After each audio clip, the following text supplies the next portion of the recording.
ওই সময় সালমান শাহকে ব্যান করা কঠিন ব্যাপার, কিন্তু আমি কঠিনভাবে ব্যান করে দিলাম।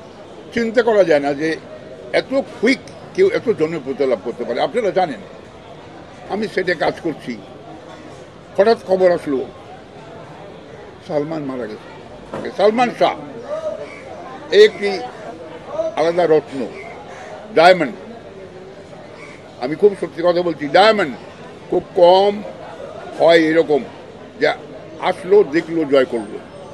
এবং আমার হাত ধরে সব থেকে প্রশ্নটার জন্য খুশি হয়েছি যে প্রথম ছবিতে আমার সঙ্গে কাজ করেছে সলমান এবং মৌসুমী, আমার সঙ্গে কাজ করেছে।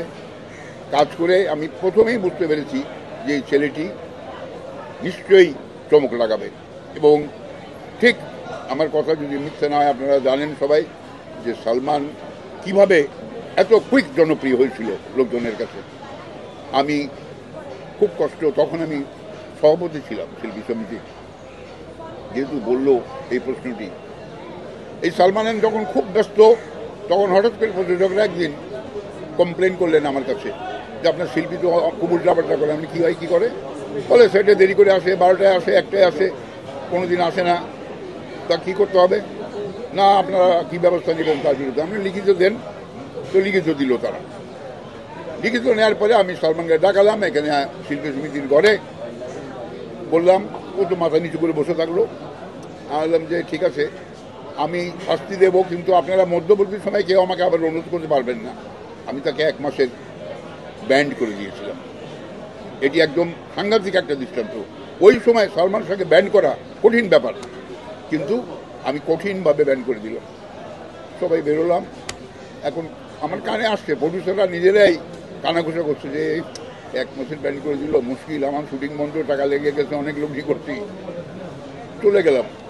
পরে 2 দিন পরেই দেখি নিচের থেকে দারোয়ান খবর দিচ্ছে যে স্যার সালমান সাহেব আসছে। কোন সালমান? বলছি স্যার এই যে হিরো। আমি ডাকো, নিয়ে আসো। এই সালমান বাসায় গেছে, অনেক কাঁদছে সেদিন বসে বসে। আমি অনেক বকাবকি করছিলাম যে তোর জন্য তো আমাকে কথা শুনতে হয়, তুই দেরি করে আসছিস, দেরি করে ভোগাচ্ছিস, আর আমাকে গালিগালাজ করছে, কষ্ট দিচ্ছে। ভাইয়া আমি আর করবো না।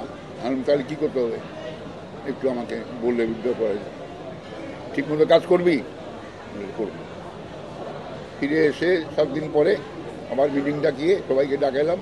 তারাও তো মানে রেডি হয়েছিল প্রডিউসাররা, যে তাড়াতাড়ি ছেড়ে দেখবো, আবার শুটিং করে বাঁচি আমরা। বললাম যে দেখেন আপনাদের অনুরোধে আমি আবার তাকে কাজ করে দিচ্ছি, এখন আর সে করবে না, ঠিক। এবং আবার আরম্ভ করলো কাজ।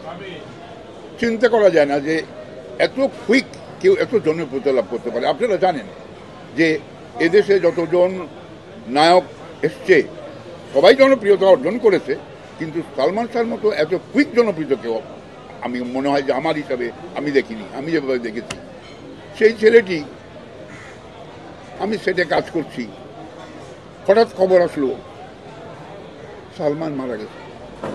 আমি তো আকাশ থেকে বললাম, আমি এই এফডিসির কোনো একটা ফ্লোরে কাজ করছিলাম। ছুটে গাড়ি নিয়ে মেডিকেলে গেলাম। মেডিকেলে যেয়ে দেখি খালি গায়ে, অত বেশ ফর্সা, স্ট্রেচারের উপরে শুয়ে আছে। বলে সে চেনটা একটা আছে, আমার আজও মনে পড়ে, চেহারাটা একদিকে কাটটা, একদিকে কাত। আমি দেখে বসে পড়লাম, আমি কাছে যেতেও পারলাম না। মানে কাছে যে যাবো আমার এমন অস্থিতি লাগছে, আমার কাছে কেমন লাগছে, আমি বসে পড়লাম মাটিতে। তাকে নিয়ে এসে দাফন কাফন করা হলো। এটি একটি আসলে ইতিহাস। সালমান এমন একটি ছেলে, এমনভাবে এগোচ্ছিল ইন্ডাস্ট্রিতে একের পর এক অনেক ইয়ের কারণে, কিন্তু আজকে আমাদের এই ইন্ডাস্ট্রি একেবারে শেষের পথে চলে গেছে। সালমান নেই, শাবানা চলে গেল আমেরিকা, মান্না মরে গেল। এই সমস্ত ঘটনা কিন্তু আমার চোখের সামনে। আমার থেকে বড় সাক্ষী এখন আর কিন্তু কেউ নেই। আজকে যারা এখানে উপস্থিত আছেন, আমি মনে হয় যে আমি সব থেকে বড় সাক্ষী। আমি এনসাইক্লোপিডিয়া এখন বর্তমানে এই চলচ্চিত্রাঙ্গনের। আমার বললাম বয়স কাজের 53 বছর আল্লাহ তাআলা আমাকে কাজ করিয়েছেন এই চলচ্চিত্রে, এবং 850 ছবিতে আমি কাজ করেছি।